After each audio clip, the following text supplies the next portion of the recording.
The story begins in 1989 during a powerful electrical storm. A young boy named Nico Lasarte records a video in his home, unaware that he is about to stumble upon something terrifying. That same night, while Nico is recording his song, his mother interrupts him as she is about to leave for work. After she leaves, another woman, Angel's wife, sits outside in her car. Moments later, Nico hears a noise coming from his neighbor's house.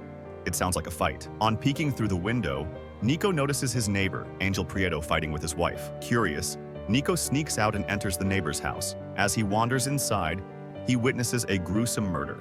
A crime that ultimately costs him his life when Angel Prieto spots him. Terrified, Nico stumbles when he sees the killer holding a knife. Panicked, he runs outside as fast as he can, but the killer follows. In that moment, Nico doesn't notice an approaching car, and he is suddenly struck, leading to his tragic death. After this, the story shifts to the year 2014, where a similar storm is sweeping across Europe. A couple, Vera Roy and David Ortiz, with their 2-year-old daughter Gloria, have recently moved into Nico's former house after renovating it. Vera works as a nurse, while David is a banker who frequently travels for business, though he deeply loves his family. One evening, while tidying up the storeroom, they discover Nico's old television set and camera, along with a collection of tapes. Intrigued, David sets up the vintage equipment and realizes it still functions. Most of the tapes show Nico playing his guitar and spending time with his mother. However, something eerie occurs. The TV suddenly begins broadcasting live coverage of the fall of the Berlin Wall, the same news Nico and his mother watched back in 1989.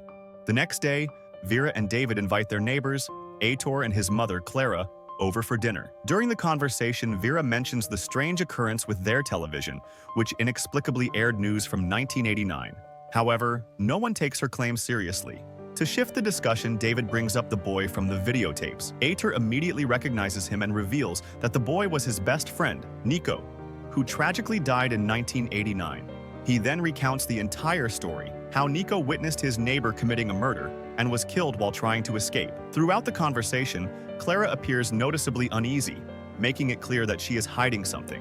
After their guests leave, David begins researching Nico's past. He comes across an article revealing that Angel met a tragic fate just 3 months into his prison sentence. Before his death, however, he confessed to planning to bury his wife's remains inside his workshop. That night, as the storm intensifies, Vera, who is fast asleep, is abruptly awakened by a strange noise from the living room. Nervously, she moves to investigate and is shocked to see the old television once again broadcasting the same news from 1989. As she attempts to turn it off, Nico suddenly appears on the screen, holding his guitar, the exact moment he was recording himself in the opening scene. Confused and frightened, Vera starts to walk away to call David, but then Nico, from the other side of the screen, notices her. Equally startled, he sees her through his video camera and greets her, asking if she can hear him. In a trembling voice, Vera responds, "Yes," and the two begin to talk. Vera tries to explain that she is from the year 2014, but Nico believes she is joking. Suddenly, they hear Mr. Angel arguing with his wife next door. Remembering Aitor's story,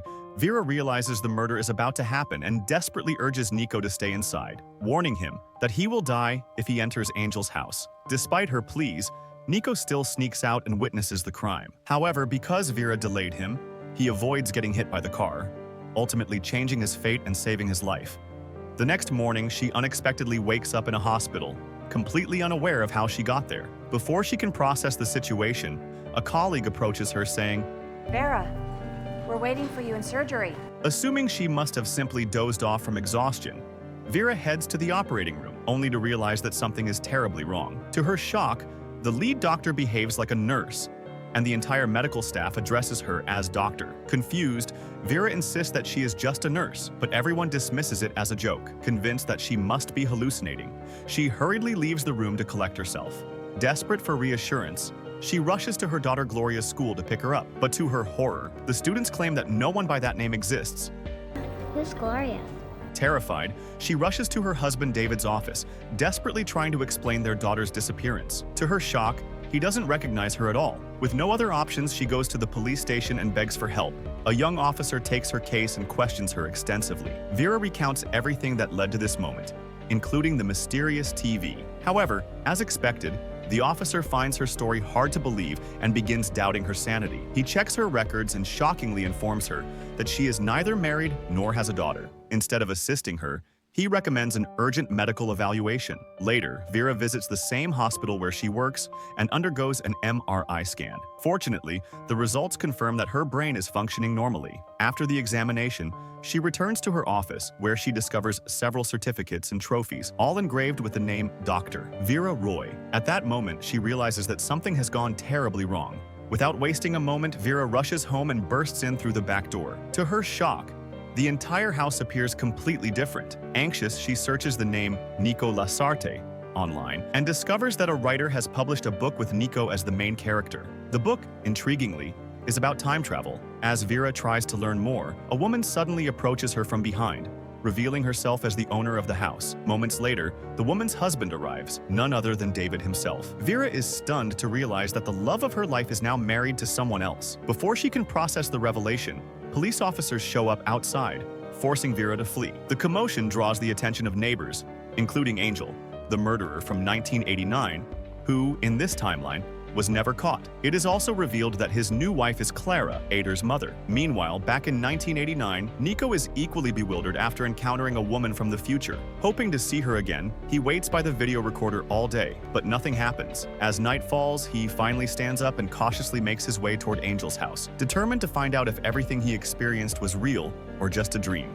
Unfortunately, his fears are confirmed when he discovers the woman's lifeless body in the bathtub. Determined to uncover the truth, Nico begins searching the house for clues. Eventually, he finds a passport bearing the deceased woman's name, but featuring Clara's photo. It suddenly dawns on him. Angel and Clara are together, and she plans to assume the identity of Angel's late wife to flee the country. If she succeeds, the murder will remain undiscovered. However, young Nico refuses to let that happen. He prepares to leave with the passport, but before he can, Angel returns. Thinking fast, Nico hides under the bed, forcing him to witness the gruesome sight of Angel dismembering his wife. A short while later, Angel receives a phone call. Seizing the opportunity, Nico quickly escapes the house.